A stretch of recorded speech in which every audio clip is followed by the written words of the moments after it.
So இனிமே ஆண் வேலை பெண் வேலைன்னு ஒன்று இல்லவே இல்லை.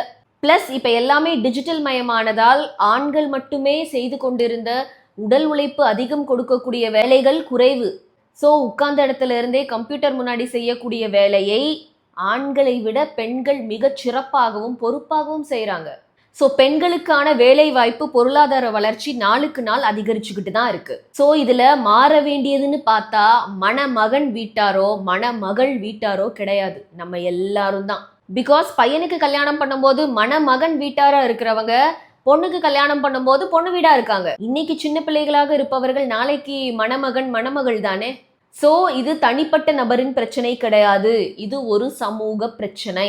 வரதட்சணைங்கிறது பொண்ணும் பொருளும் மட்டும் கிடையாது. எங்க சொந்தக்காரங்களுக்கு கொடுக்கறதுக்கெல்லாம் பலகாரம் A to B வாங்கினா தான் எங்களுக்கு கௌரவமா இருக்கும்னு வாய் கூசாம பெண் வீட்டாரிடம் கேட்பதும் வரதட்சணை தான்.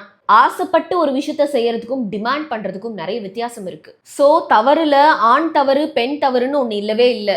ஆண் செய்தாலும் குற்றம் குற்றம் தான், பெண் செய்தாலும் குற்றம் குற்றம் தான். ஸோ ஆடம்பர விஷயங்களுக்கு ஆசைப்படுகிற, பிறரை ஆசைப்பட தூண்டுகிற எல்லோரும் தவறு இழைக்கிறவர்கள் தான்.